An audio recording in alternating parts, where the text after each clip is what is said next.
Set myself free.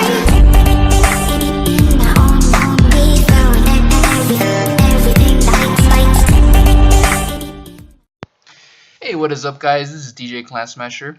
So right here I'm going to be bringing you a war recap, Elite Gaming versus J-Off on week 6 guys. So let's go ahead and get started. I'm just going through the map right here just to kind of show you what was going on. They did a pretty good job versus 10v10. I believe they got 5 10v10 hits. We only got 2. And then their 10v11 was pretty spot on there. They didn't have to use too many attacks, and they were a great opponent. They didn't have any diff fails either, so it was a pretty tough matchup. But we did pretty good as well. So we had 2 10v11 fresh 2-star hits. So I'm gonna go ahead and show you Dr. Jekyll. He did a great job right here, guys. Starts with the archer tower. With the archer over here in the army camp, getting that at 3 o'clock. Puts in a minion thinking he can get a little bit of extra percentage, but that hidden Tesla pops out, makes it a little inconvenient there, but no worries, he still stays calm and is able to pull this through. Puts in 1 giant over here at 3 o'clock just to take some hits, and then the king with the queen just to kind of pick up some extra percentage right here, and then just kind of lets the king ride a little bit and the queen right behind, so that the king can take some hits and just kind of create this funnel, because he is bringing in the dragons. The dragons are very popular nowadays, and in this attack it definitely worked out pretty well, guys. So he's just using the suicide heroes just to kind of get some percentage, creating that funnel, and make the dragon attack a lot easier on his part. So the king actually walked all the way across the map, went all the way to 6 o'clock, was able to get some extra percentage, finally goes down. The barbs even took out a barracks over there in that corner, and then right here, guys, starts with a lava loon portion, which was real awesome, and then kind of put some baby dragons just to get that funnel going, because those baby dragons, if they're not touched and they're the only thing by themselves, they're gonna do double the damage. So they did a great job there, just killing it over here, just creating that funnel. Gold mine goes down, and then now he's gonna go ahead and lightning the air sweeper, because the air sweeper was definitely pointing to the direction that he wanted to start, and that would have been very annoying, and it would have pushed all his dragons away from the town hall. Could have potentially messed up the attack. So anyways, guys, starts the attack like around 2 o'clock with the dragons, uses a rage spell early on just to kind of get them going. You don't want that eagle artillery beating on them. So then the dragons are doing a great job of going straight to the town hall. The queen goes right in the middle, which makes it a lot easier for the dragons to focus on the town hall. They deviate a little bit for the clan castle, but no worries there. They go back to the town hall and take it down for a solid 2-star, guys. There is still a few troops left that he can go ahead and use just to kind of get some more percentage, and that is what the doc is doing. Great prescription for that 2-star right there. Great job, doc, with that attack. Very creative. So now I'm gonna go ahead and show you guys an attack by Kraj. And Kraj does a great job. He's like the queen walking master. I don't even know how he does it. It feels like his queen can do a lot more things than mine. So anyways, he's going to go ahead and get started right here. Places a haste spell with a few loons just to take down that archer tower. And then that's going to make it a lot easier for his queen to walk the right direction. Places it right there, close to where the haste spell's at. And then with a few healers. And then after that, the queen does walk the right direction. And then places a loon, because this is a fresh 10v11 hit, guys. Places a loon just to kind of make sure that there's no seeking air mines in the outside sections. That way the queen can walk the right way, and there is no healers that die. So very important there. And then just kind of keeps it going, and then sends in a hog rider just to take out the lava loon. Wasn't sure what's going to be in the CC, but just wanted to make sure to take down the CC where the queen wouldn't be touched at all. She's in the perfect spot, so it made it a lot easier for the queen to take down the enemy CC troops. The queen starts speeding down on the wall, her favorite thing to do, just to make sure that she goes back in. The good thing is that the eagle artillery is right there where she can easily access it. And after that starts the king with the golem and a few bowlers just to create that funnel, guys. Are you starting to see that big funnel right there? There is one pathway for those Valkyries to go through, and that's where they go, straight to the middle, straight to the town hall. The bowlers take down the town hall. Still a lot of them standing, and the queen takes down the Inferno, and got a pretty high percentage with this attack, guys. So great job, Crouch. Very great attack. 64%. Was about to get a little bit more, but ran out of time. It's just one of those long queen walk attacks.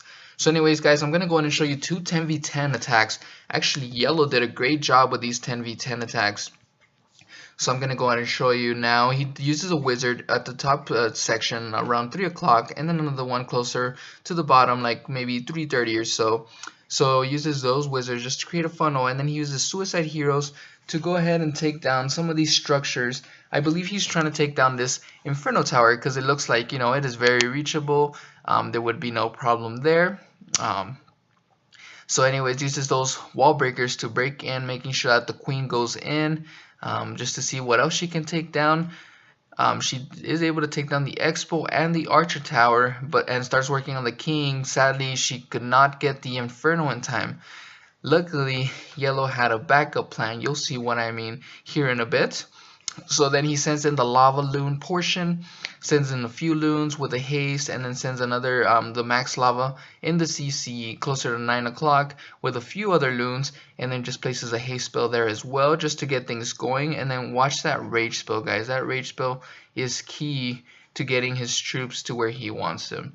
So watch that, guys. That was a clutch baby dragon right around 2:30. The baby dragon takes down that that Inferno Tower, which makes it very convenient for him because then he doesn't have to deal with that. No more free spells or anything left for that Inferno Tower.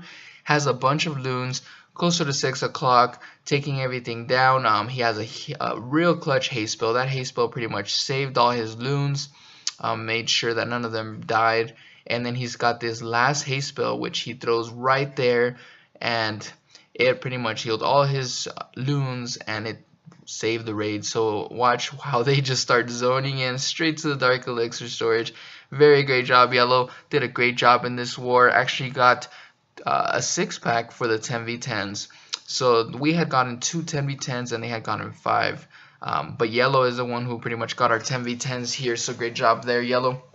And great job to everyone else who helped with scouting and everything and all the other attacks, because it made it easier for Yellow to make sure that he secured that 3-star.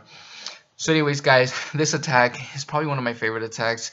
I just love using Hog Riders. So Yellow is going to be showing us how he does it here versus J-Off on one of their Town Hall 10s. So anyways, he starts off with a few wizards just to create the funnel, puts the queen without the healers for a bit just to kind of get things going. And then he finally places the healers right there where the queen's at, and then just starts to break in.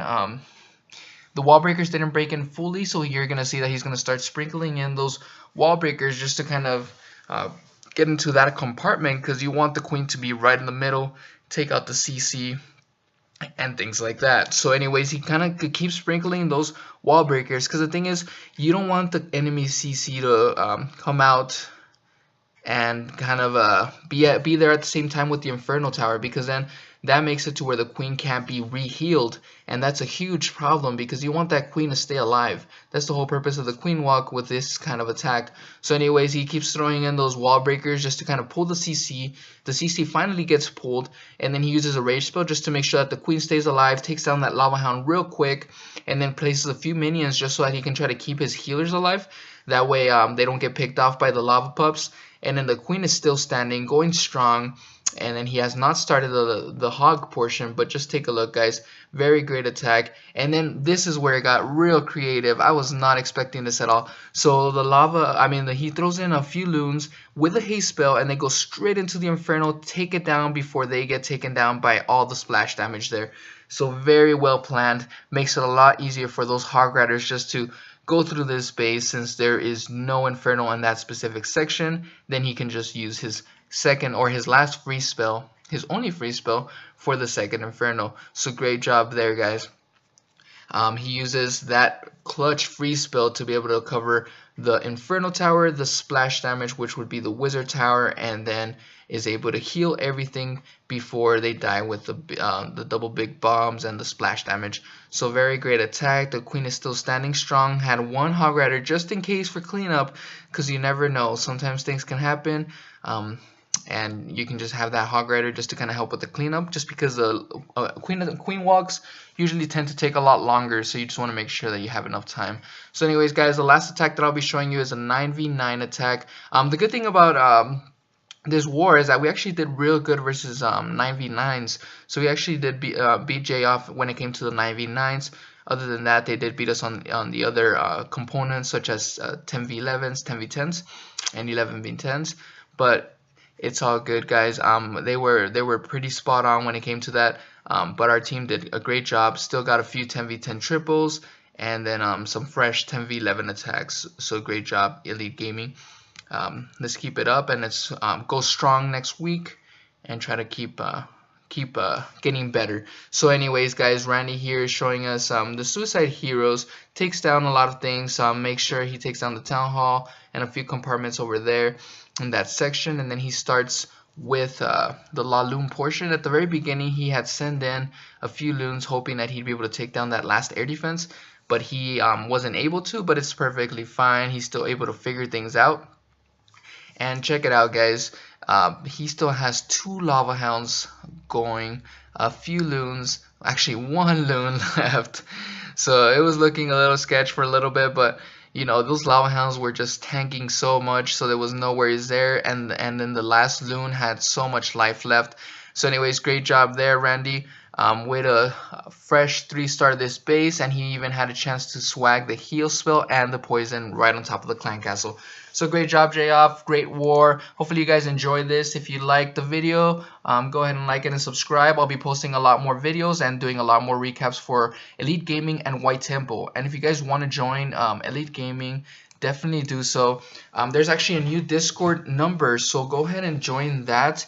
And that'll be the recruiting section, and then after that you'll have a chance for White Temple, and so on and so forth. Right now we're looking for 9s, 30 heroes, and then for Town Hall 10s, 35 and 35.